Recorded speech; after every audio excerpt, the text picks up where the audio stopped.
ini saya mungkin akan lebih banyak men-sharingkan apa yang menjadi apa pemikiran kami di sisi venture capital ya dalam melihat kesempatan investasi di clean tech landscape. Mungkin saya bisa share screen sebentar.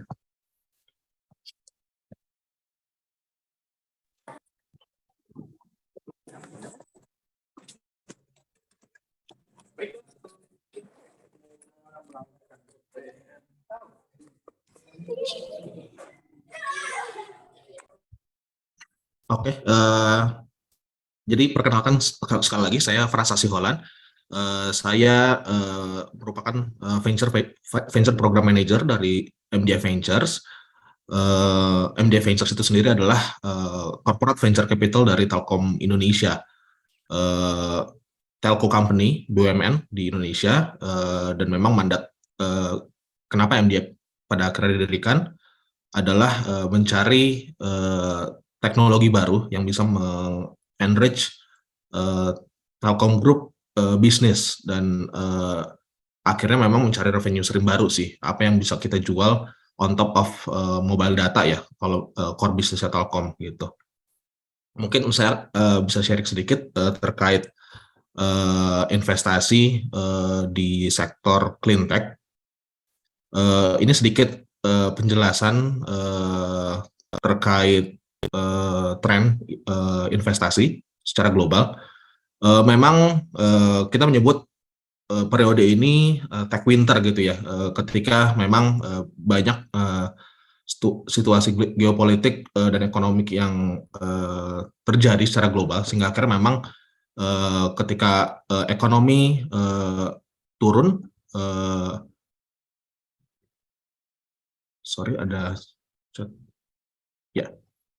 ketika ekonomi dunia sedang tidak stabil, begitu pula dengan venture investment juga gitu. Walaupun memang kita melihat trennya seperti ini, in terms of antusiasme sebenarnya nggak sebegitunya. Ini at least data yang kita dapat di tahun 2022 ya. Jadi at least kalau kita lihat per quarter, Q1 2022 itu masih lebih bagus. Walaupun memang dari Q1 2021 turun tentunya, karena memang tadi situasi global sedang tidak baik, plus COVID juga, capital itu sangat langka gitu ya, semua orang reserve money. Tapi at least dari 4 tahun ke belakang itu masih lebih bagus gitu, dari tahun 2019 sampai 2020 gitu. Dan kita melihat sebenarnya dalam optimisme kita, ini merupakan suatu koreksi lah di marketnya startup valuation ya. Maksudnya kalau banyak, kalau kita lihat ya, fenomena dunia, banyak layoff terutama di sektor tech startup,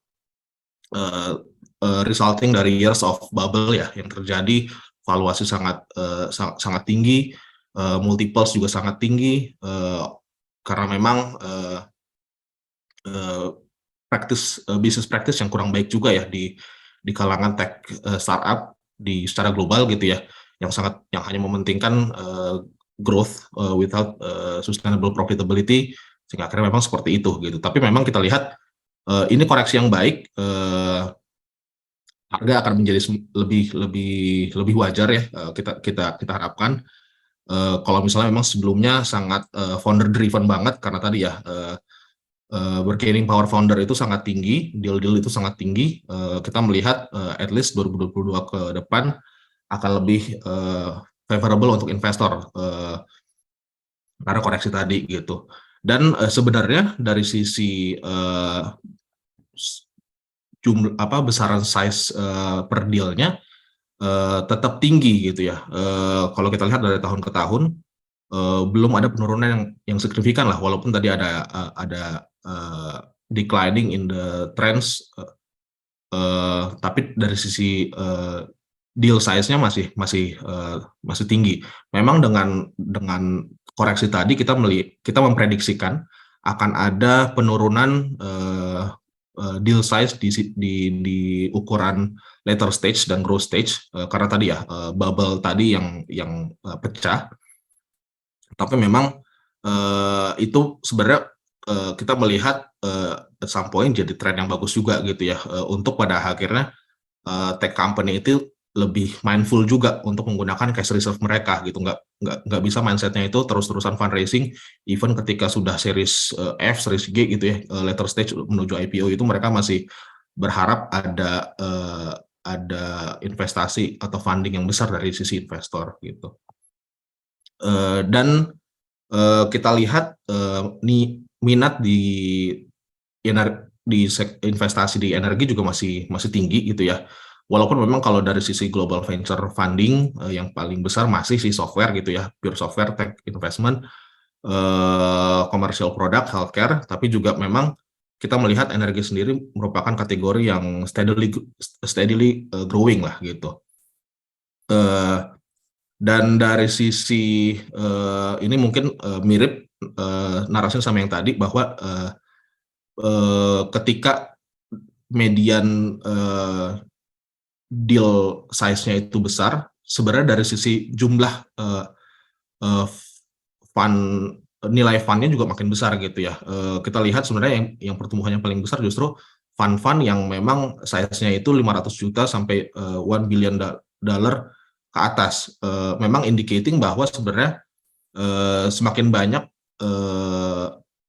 global investor itu lebih mahir lah dalam melakukan tech investment, dan juga lebih kita lihat sebenarnya lebih pede juga gitu ya untuk mereka mengalokasikan portion of their wealth itu untuk salah satunya ke venture investment gitu.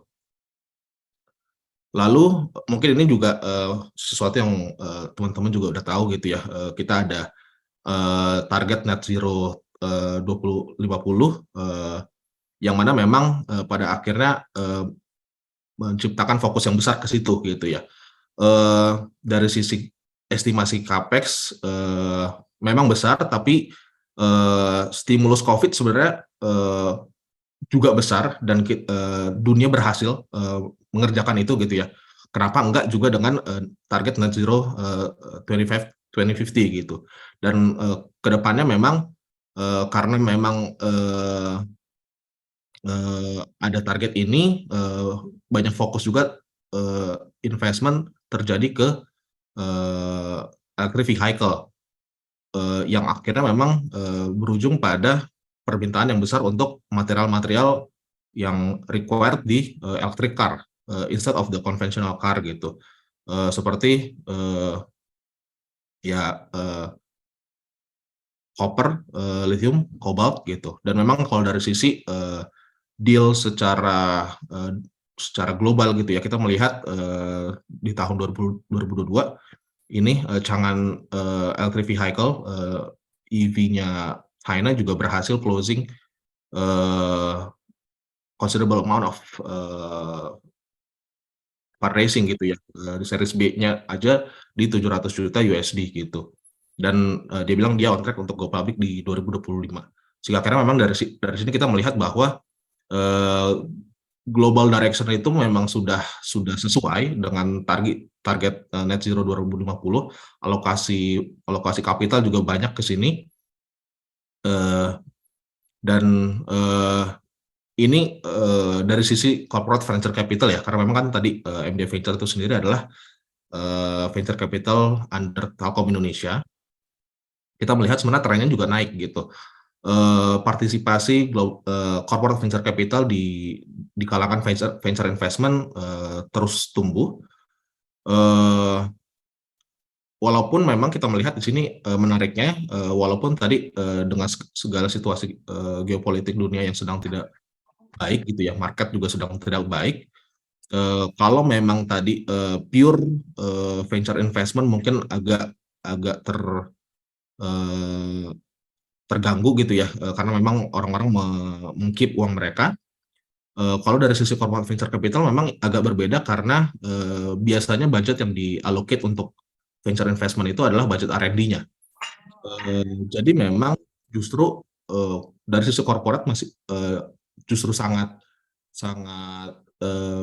banyak fokus untuk melakukan venture investment gitu ya, karena memang tadi bagian dari R&D-nya bahwa kita melihat digital transformation itu sesuatu keniscayaan, korporat itu harus berubah, harus menjadi digital, yang mana justru kalau R&D-nya sedikit atau alokasi ke situ sedikit, akan sangat mudah tertinggal atau tidak menjadi relevan lagi gitu, obsolete gitu. Dan ini yang kanan tadi partisipasi corporate venture capital dari semua venture investment yang terjadi itu semakin besar tahun ke tahun. Jadi kita melihat confidence level yang semakin tinggi juga dari sisi korporat untuk melakukan venture investment. Nah, khususnya untuk corporate venture capital yang di bagian energi ya, ini saya ambil contoh dari secara global gitu ya. Sebenarnya banyak, dan memang kalau kita lihat dari sisi sektor, clean tech sendiri proporsinya besar gitu. Jadi memang kalau dibilang malam hari ini kita pengen terkait gimana sih sebenarnya tren di sisi clean tech investment, sebenarnya globally bagus gitu ya. Most of the corporate venture capital yang memang parent-nya itu adalah oil and gas company berinvestasi besar di sektor clean tech gitu. Mungkin ya ada outlier di Castrol Innoventures itu yang di bawah ya, karena memang kebanyakan mereka invest di digital solution, tapi sisanya memang besar nih yang biru muda ya, Shell Ventures, Total, Chevron, BP Ventures, Equinor gitu. Saudi Aramco mungkin agak rata ya. Dia banyak investasi juga soalnya di material atau memang solusi-solusi yang enhancing their current business process lah gitu, instead of the exploration untuk ke clean tech-nya gitu. Tapi kita lihat sebenarnya dari sisi tren baik gitu ya, minat ke clean tech. Nah, tapi ada juga tantangannya gitu ya. Memang ini mungkin yang menjadi keresahan lah. Kalau dibilang tadi kenapa sih memang venture investment itu kalau kita lihat tadi global bagus gitu ya, kenapa sih di Indonesia masih belum banyak gitu. Memang ya kalau kita lihat skupnya Indonesia, kayaknya yang saya personally tahu itu cuma dua ya, ya New Energy Nexus salah satunya, itu pun kebanyakan berupa program gitu ya, ada early stage fund-nya, tapi memang bukan yang ya, terus program juga, tapi memang belum ada yang dedicated energy fund lah gitu, yang memang focusing di investing di clean tech gitu. Kenapa memang karena beberapa tantangan ini ya. Ini risetnya memang dilihat comparing three kategoris aja, clean tech, software, sama medical. Dari sisi value rate itu yang paling tinggi clean tech lah gitu, dibandingkan yang dua lagi, karena memang banyak R&D yang harus dilakukan di sana, sehingga akhirnya memang ketika investasi sudah banyak dilakukan, probability segala investasi yang sudah dilakukan itu akhirnya gagal itu besar juga gitu. Terus return-nya juga memang masih paling kecil gitu ya, kita lihat yang hijau ini. Mungkin ya tadi karena memang success rate-nya mungkin belum bagus, sehingga akhirnya memang return on aggregate level juga masih belum bagus gitu. IRR-nya juga masih kurang bagus, ya karena juga kurang bagus gitu. Kita lihat trennya return economically kurang bagus gitu. At least ada 4 alasan untuk kita bisa mengerti kenapa memang Enertech masih challenging gitu ya, masih belum fit kebutuhan dari sisi bisnisnya dan dari sisi investmentnya. Pertama memang tadi development-nya sendiri membutuhkan waktu ya, karena ada ekstensif R&D dulu yang harus dilakukan di awal, dan mungkin di masa-masa development awal itu bisa sampai 3-5 tahun itu belum bisa monetize gitu, karena memang tadi R&D-nya belum selesai. Nah, memang ini yang belum fit dengan kebanyakan tesisnya venture investment di Indonesia. Kebanyakan memang kita eh, tech venture capital, tech VC di Indonesia ini punya fund period yang masih singkat lah gitu. Memang kan ya kita venture capital juga kan sebenarnya kan kita fund manager gitu ya, yang mana eh, kebanyakan dari kita adalah kita manage duit orang lain juga sebenarnya gitu, dan memang kita reporting to our LP, dan LP kita punya mandat di mana kebanyakan kasih fund period yang nggak terlalu panjang gitu. Jadi at least misalnya di MDI kebanyakan fund period itu 8 sampai 10 tahun. 8 misalnya kalau dibagi dua jadi 4 tahun awal kita investment, 4 tahun sisanya itu harvesting atau divestment gitu, di mana kita harus mengupayakan likuidasi di 4 tahun setelahnya itu. Jadi bisa dibayangkan satu siklus at least deal itu mulai dari investment sampai akhirnya kita bisa mendapatkan uang dari situ harus bisa selesai di tadi 8 tahun itu gitu ya. Kalau software company yang memang dia bisa ada valuation growth yang signifikan dari tahun ke tahun, karena memang tadi dari sisi development cycle-nya lebih cepat, dan ketika dia launch di market dan bisa monetize juga bisa lebih cepat, periode 8 tahun itu make sense gitu ya. 4 tahun kita berinvestasi, terus kita bantu bisnisnya, terus tahun kelima kita udah bisa mencari buyer gitu. Nah, mungkin itu yang nggak fit dengan kalau misalnya kita berinvestasi di company yang tadi energi ya, vertikalnya gitu. Memang karena 4 tahun pertama mungkin bahkan R&D-nya belum selesai gitu. Jadi memang belum lagi tadi R&D selesai kan harus go to market dan harus mencari bisnis model yang pas. Nah, itu memang jadinya nggak match dengan window time-nya kita punya fund period gitu. Dan yang kedua alasannya juga expensive to scale gitu ya, karena capital extensive. Kebanyakan memang company yang membangun solusi di bidang energi butuh pabrik-pabrik yang besar gitu ya untuk membangun solusi mereka. Sehingga akhirnya memang ketika fundraising itu tentunya jauh lebih besar kalau misalnya software company yang fundraising gitu. Mungkin kayak seed round-nya itu kalau software company butuh 500.000 USD, energi company butuh 1 sampai 2 juta gitu untuk seed round-nya aja, karena tadi butuh setup factory yang proper lah untuk bikin R&D-nya juga gitu kan. Kalau misalnya diirit-irit juga nggak bisa maksimal juga gitu R&D-nya.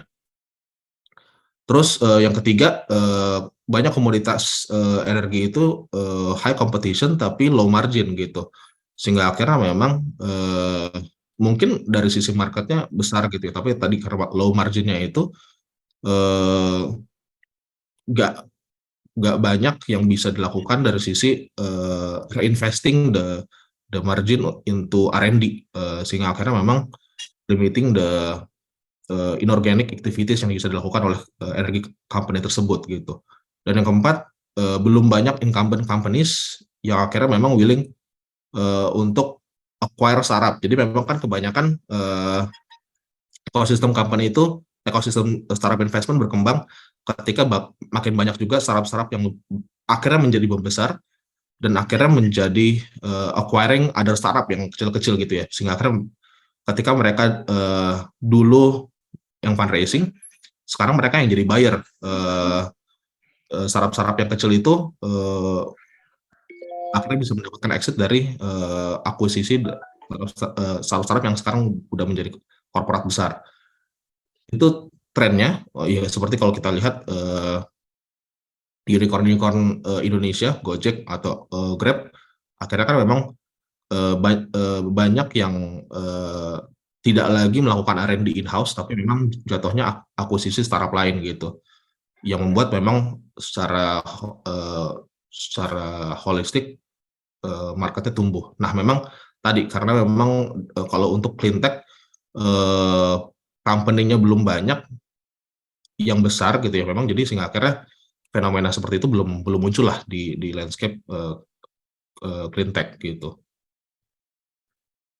Nah, mungkin ini saya balik sedikit gitu ya, ketika tadi kita sudah membahas terkait tren dari investasi di bidang, energi dan clean tech, kita lihat secara global bagus, tapi mungkin ada beberapa challenges yang kita temukan khususnya mungkin untuk marketnya Indonesia gitu ya. Sehingga akhirnya apa sih yang bisa dilakukan teman-teman, untuk, fundraising ketika memang tadi dengan segala keterbatasan yang ada, eee, tapi tetap ya in order to run bisnis kan memang, kemampuan untuk bootstrapping juga terbatas, seringkali gitu. Jadi kalau external fundraising bisa kemana sih gitu ya. At least ada 3 yang umum, ini yang paling, general, kredit dari bank gitu ya, terus, ada juga, instrumen namanya venture debt. Jadi memang bentuknya tetap pinjaman juga, tapi mungkin, ada unsur, biasanya ini instrumen yang dikeluarkan oleh, financial institution yang memang, eee, nggak menjadikan kolateral sebagai, penentu dia ngasih pinjaman itu atau enggak gitu. Jadi memang masih ada venture venture spirit-nya gitu. Nah, yang memang, ada juga memang yang MD lakukan adalah equity fundraising, di mana memang kita, melakukan investasi, dengan return berupa ownership, berupa equity di perusahaan yang kita investasikan. Tipe-tipe investornya ada angel investor mungkin kalau kalau individual, ada impact investor, ini investor-investor yang memang, punya fokus yang khusus ke social impact, kebanyakan memang, mmm, foundation atau, grants dari pemerintah, ada institutional, investor.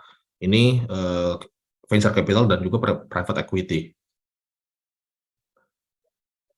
Nah, ini mungkin sedikit perkenalan gitu ya, MDI Venture itu sendiri sebagai institutional investor. Tadi kan memang kita udah bahas beberapa tipe, source of funding, ketika melakukan external fundraising. Tadi, section ketiga ada equity, fundraising melalui venture capital. Nah, MDI Ventures itu sendiri adalah, kita merupakan venture capital arm, di bawah Telkom Indonesia. Awalnya memang fund kita, evergreen dari Telkom saja. Jadi memang, mandat kita awal hanya mengelola, dana Telkom, yang mana mandatnya tadi mencari, revenue stream baru bagi Telkom dengan melakukan investasi ke startup. Jadi memang harus ada sinergi angle-nya antara startup portofolio kita dengan Telkom bisnis lah gitu. Apa yang bisa dikolaborasikan antara startup dengan, Telkom Group. Tapi memang, sejak tahun 2020 kita sudah mulai, juga, mengelola dana pihak ketiga di luar Telkom Group. Jadi memang, kita shifting dari corporate venture capital menjadi, ya pure venture capital ya in terms of kalau, managing external fund-nya gitu. Jadi, at least, tahun 2020 ada 2, eee, external fund yang kita establish, ada Arise yang merupakan kolaborasi MDI dengan Vince Capital itu, venture capital Belanda, dan juga ada Centauri, itu kolaborasi MD Ventures dengan, Kookmin Bank Korea gitu. Ini ada sedikit detail terkait, MDI, jumlah aset under management yang kita kelola, ada $830 juta. So far udah ada 80 lebih portofolio yang kita kelola. Tadi karena memang kita di bawah Telkom Indonesia, kita juga generate synergy value. Saat ini sudah sekitar $575 juta. Itu merupakan, additional revenue yang Telkom dapatkan dari hasil, kolaborasi antara Telkom dengan startup. Terus ada 5 active funds yang kita kelola saat ini, yang akan, bertumbuh menjadi 11 karena memang ada banyak, fund baru yang sedang kita establish. So far dari 80 itu kita sudah ada 4 unicorn, portofolio, dan sudah ada 11 exit event yang terjadi melalui 3 IPO dan 8 M&A gitu. Nah, mungkin ini sedikit terkait, investment vehicle yang, MDI, miliki. Mungkin yang relevan yang saya lingkari biru ya, dengan topik malam hari ini gitu ya, terkait investasi di energi dan clean tech. Eee, jadi per tahun ini, sebenarnya dari tahun lalu sih, inisiatifnya kita sedang, mengelola, suatu fund yang fokusnya ke, social impact, yang memang, kita juga, ada niatan untuk, put ESG framework juga di, pengelola fund-nya gitu. Jadi memang, ini memang awalnya top down gitu ya, arahan dari Kementerian BUMN, "Telkom tolong dong, bikin fund yang tidak hanya berfokus pada economic, value, tapi juga, ada social value-nya," gitu, sebagai stimulus, pergerakan ekonomi karena memang waktu itu konteksnya, karena masih Covid, pandemi juga gitu. Jadi memang tolong dong, Telkom sebagai BUMN, ada, arahan ke sana juga. Yang mana memang kita coba, develop, eee, tadi ESG Impact Fund, karena kita lihat sebenarnya, bisa kok, sebenarnya suatu fund itu, tidak hanya, tadi ya, tidak hanya, berfokus pada economic return, tapi juga memang bisa menciptakan eksternalitas positif melalui social impact yang di-create dari investasi melalui fund tersebut gitu. Dan memang globally juga, dunia bergerak ke arah sana kan, memang semakin banyak, impact investment yang terjadi, yang dilakukan oleh, banyak pihak secara secara global gitu. Yang kedua mungkin energi fund. Jadi memang, sejak tahun 2000, dari tahun lalu juga sebenarnya ini sudah direncanakan, MDI, tidak hanya mengelola, tadi dana Telkom, tapi juga memang kita, bekerja sama dengan, BUMN-BUMN lain juga. At least ada 3 thematic fund yang kita sedang persiapkan, yang bawah ini. BioHealth Fund ini, kolaborasi kita dengan Bio Farma. Energi Fund ini kolaborasi MDI dengan, Pertamina, dan Agri Fund ini kolaborasi, MDI dengan Pupuk Indonesia.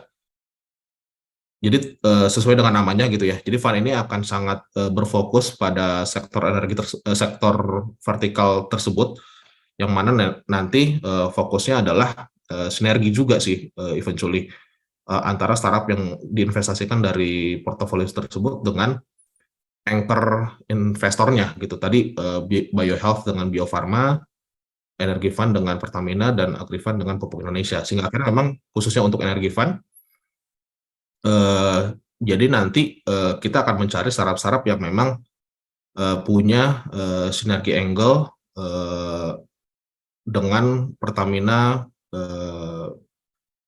business units lah gitu. Karena memang kan, Pertamina sendiri merupakan suatu BUMN yang besar, bisnisnya sendiri, banyak, eee, dari hulu ke hilir, dan memang, clean tech juga salah satu yang menjadi fokus, sebagai exploration arm-nya Pertamina ke depannya. Karena memang, ya memang Pertamina ada arahan juga sih untuk kayak, mencari, sumber energi terbarukan, di luar, oil and gas, existing bisnis mereka gitu.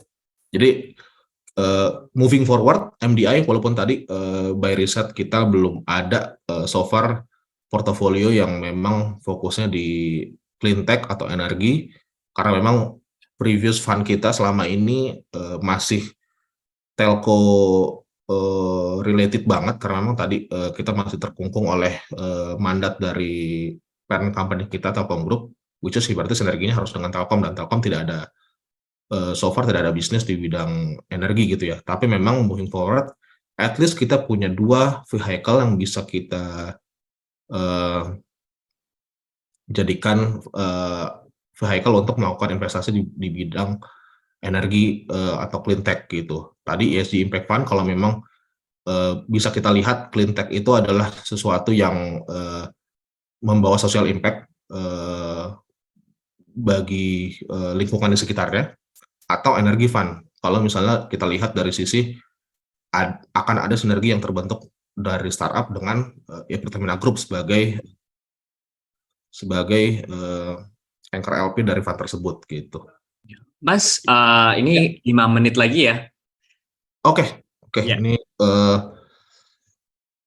Ini mungkin investment proses aja, kalau teman-teman, udah pernah, melakukan pitching ke venture capital, secara umum sebenarnya sama, walaupun mungkin kalau kami di corporate venture capital lebih panjang karena memang birokratis gitu ya, birokratisnya lebih kepada karena kan kita under BUMN juga, jadi memang segala decision making harus ada, justifikasi yang jelas lah gitu.